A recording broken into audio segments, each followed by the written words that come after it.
Hello everybody, this is Kevin from Kalitas Productions, and welcome to my Blue-Black Control deck tech.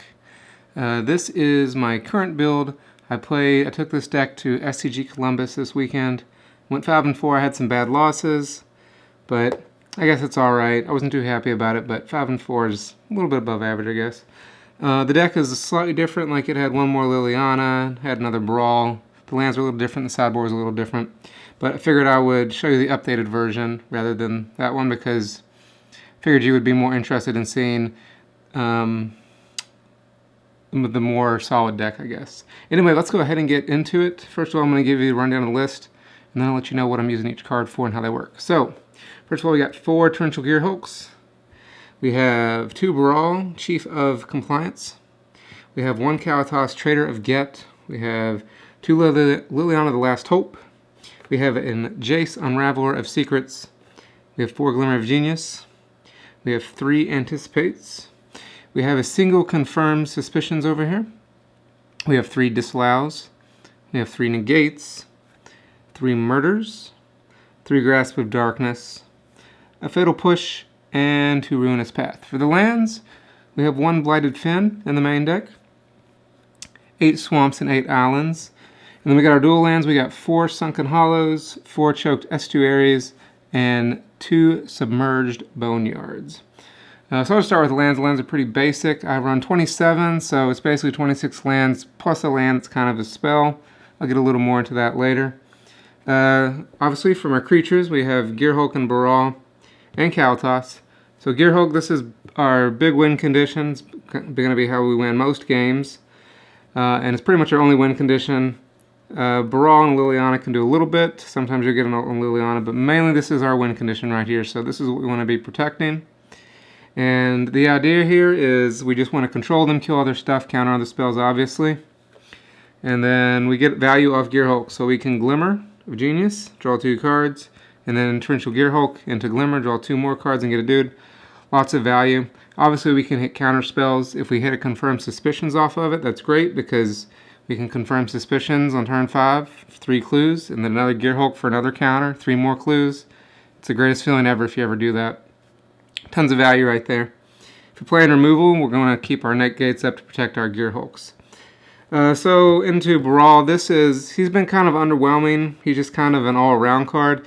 Like, he's really nice if you get to play Baral on turn 3 and you can leave Negate open for 1 mana so you can protect him, as well as counter other people's stuff for your 1 mana. You can also, if they don't do anything and you play Baral, then you can Glimmer the next turn. Well, if you play him on turn 3 with Negate, then on turn 4 you can Glimmer into an Anticipate for 4 mana, which is pretty sweet. Or you can Glimmer with Negate. If you play him on turn 2, if you're like on the play and you don't really think they're going to have any removal, you can play him on turn 2. Then turn 3, you can go Negate, Push, and Anticipate all in the same turn. You could Murder and Negate. You could Murder and Anticipate. You can get a lot of value like that. So it basically speeds you up and lets you do a lot more, a lot quicker. Same thing for Ruinous Path. Lets you play it for 2 instead of 3. So it just speeds you up and it gives you a blocker against 2/2s. There's a lot of 3-power creatures, but there's also a lot of little 2 dudes that you can block as well. You don't use the draw and discard ability too much because there's only 7 counter spells in here. It is an option. It'll help you shuffle or go through your library quicker, but it's mostly just to make all your spells cheaper and give you a blocker early on. Then we have a Kalitas, Traitor of Ghet. This is kind of a win condition.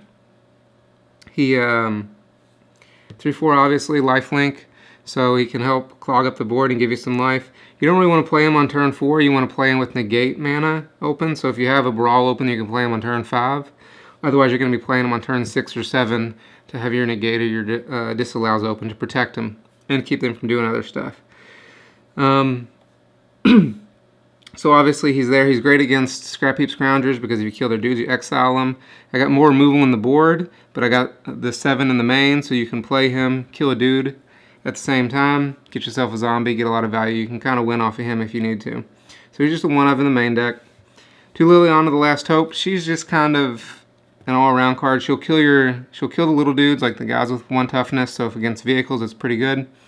Also in the late game, you can minus her, get back a Gearhulk. That's always really good. It's just a free buyback for your Gearhulk. So since you have such a limited win condition on the Gearhulk, she kind of helps you be able to get more value out of that and get that back if something goes wrong. Same thing for Kalitas, you can get him back. And then against slower decks or against the mirror, she's really good. She usually comes out, but against the mirror, she'll stay in because blue-black doesn't have a lot of ways to deal with Liliana. So if you resolve her early on, you can just tick up and win off the ult herself. Also, if you're playing against Aether works, the older builds that don't run all the creatures and they're a lot slower, you can get Lily out on turn 3 and win games like that as well. We have Jace Unraveler Secrets. He's basically just our late game, draw us into more spells, give us more card advantage. You're probably not going to play him on turn 5. It's going to be more like a turn 7 sort of thing as well, to where you just want to leave up your negate and play him. Or if you've already dealt with the whole board and like they don't have anything in their hand and you don't think they can deal with him, or like if their board's empty, then you can go ahead and play Jace. But he's just a one-of. He's a late game, help you draw your cards and help you close out the game basically towards the end. Then we have Glimmer and Anticipate. I talked a little bit about Glimmer with Torrential Gearhulk, of how great that is. Now, this deck doesn't actually use any energy in it, so that's kind of irrelevant. I thought about running Aether hubs so that I could actually use the energy, but this is where I am right now without those.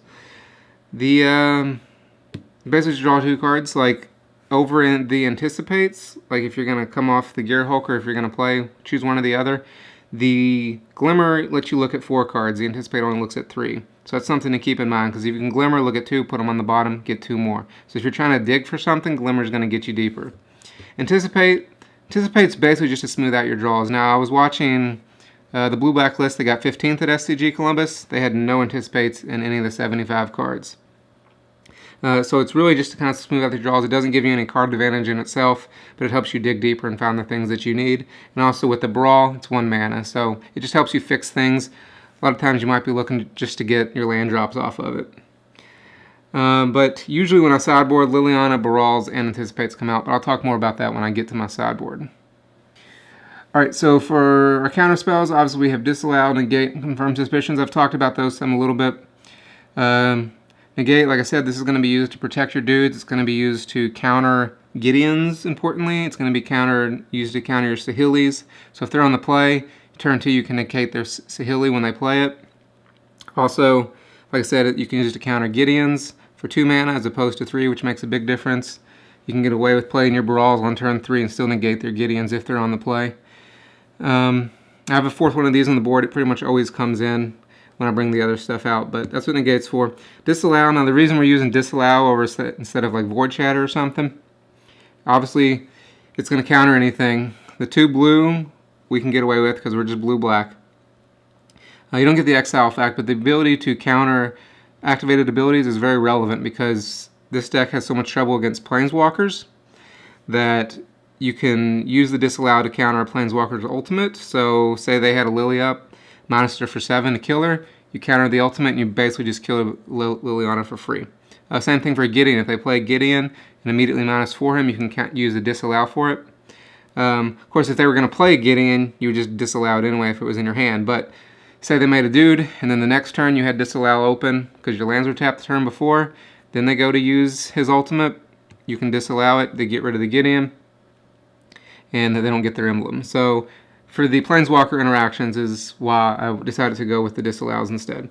Confirm Suspicions, obviously we talked about how great that is with Torrential Gearhulk, and being blue, we just want to draw cards, so 1 of, and it always feels great if you have Baral and you get to turn 3 Baral into a turn 4 Confirm Suspicions is also really, really good. Being able to play that for 4 mana is pretty awesome. So basically counter spells, counter the relevant stuff. And then we have our removal. There are things that get through. 3 Murders, 3 Grasps. I was running 4 Grasps. The 4th one is in the board. It'll come in certain situations. We also have the 1 Fatal Push. We just need the early removal to survive from the aggressive decks and the things that come in quick. Murder is better than Grasp in certain situations because it'll kill opposing Gearhulks. It can kill, I think it's Aether Sphere Harvester maybe? I think that's what it's called. It's a 3/5 vehicle. Your Grasp isn't going to deal with that for your Murders well. So your Murders are going to take care of your bigger creatures that your Grasps just can't take care of. With Baral also it has the same mana cost as Grasp. But basically these are just a removal. They're pretty self-explanatory. Kill stuff. Also, if you're playing against the Healy combo, the fact that these are instant speed is very important, because if they try to combo off, you can kill their Felidar Guardians in response to their targets from the Saheeli's. Their Saheeli goes down to 1 loyalty, and you break up their combo that way. Fatal Push doesn't break up the combo, but this is just for the aggressive decks. You're never really going to trigger Revolt with it. Like, you can off of the Confirmed Suspicions clues. You could essentially, like, trigger it off of Kalitas as well. If you sack a zombie late game, you can trigger it off that. Or if like something dies, like your Baral dies. But it's not going to be triggered very often. It's basically just your early game, 1 mana, kill a dude so that I can stay alive and get into the late game. Ruinous Path, we have 2 Ruinous Path. This is technically a win condition in itself because it gives us a dude, but the main reason that these are in here is, like I said, because it's so hard to deal with Planeswalkers. We want to be able to just straight up kill them. The downside is that it's sorcery speed. If it was instant, this card would be so much better in this deck because Torrential Gearhulk's with the instants, and we don't really want to tap out anyway. But there's such a necessity to be able to deal with Planeswalkers later on that I have the 2 Ruinous Path in here. Now, I had Transgress the Mind and a Ruinous Path split, but I decided that I don't want to be tapping out for Transgress early on because I want to be leaving my counter magic open. And then late game, after they've already resolved a Planeswalker, your Transgress doesn't deal with it. Also, it doesn't give you an opportunity for another creature. So that's why we have the 2 Ruinous Path in here. Lands are pretty self-explanatory. There's nothing really special here. We just got our blue and black lands. Blighted Fen is the only exception. This is, it's just another land, but it gives us more interaction so that we can kill creatures to deal with. Like, if you're playing against a control mirror and they just have 1 Gearhulk out, you can kill it. If they have Sphinx of the Final Word, you can kill it with that. Or if they resolve a Bristling Hydra, I think it is, which is the guy that has Hexproof, then it can wipe them out. It's just another removal. So it's just like, it helps me make sure I get my land drops, and it acts as another removal spell. So that's basically it for the main deck. I'm going to switch this up over to the sideboard and let you take a look at that and tell you what I'm doing and how I'm running things for that. Alright, so this is the sideboard. This is basically broken into 2 sections. We have a removal suite, and we have our counterspell suite. Now, this is fairly obvious. This is going to be mostly for our aggressive decks. This is going to be mostly for our control decks. Now, it's not completely cut and dry on that. Like, Deadweight only comes in when Kalitas comes in against vehicles, for the most part. You know, Fatal Pushes will come in against certain decks that are aggressive if they have the right, if they have the low mana creatures, specifically vehicles, but won't come in against higher mana cards. I'll get a little more into that. And then we have our control stuff. So I'll show you what these are real quick. First, we have 3 Fatal Push. We have 2 Deadweight. We have a Grasp of Darkness and 2 Kalitas Traitor of Ghet, bringing us up to 3 post-board. We have a 1 Blighted Cataract. I'll talk about that a little bit more. We have 3 Dispels, single Negate, single Ob Nixilis Reignited, and a single Sphinx of the Final Word. So I'll start with my removal suite. Like I said, this is mainly against vehicles. I was trying to run cards like Yahini's Expertise, but I realized with that card, like, you don't want to be tapping out on turn 4 with that, like, even against vehicles to wipe the board, because they're just going to follow up with a Gideon. So I figure that's not really what I want to be. This is a deck that wants to be fast, it wants to have instant speed removal, it wants to do things quick. So that's what we use the Fatal Pushes for, and the Dead Weights. Now, obviously, these aren't instant speed, but they're 1 mana to kill a dude. So you can take their dudes out early on like turn 1, literally, before you're going to counter anything anyway. Or if you get to turn 5, you can play Kalitas and immediately remove a dude, which will give you a person on the board. And since you're playing a Kalitas, then if they resolve a Gideon, it's not such a big issue, because you can just attack into it. And plus, since you killed their dude, you'll have 2 dudes to attack into it.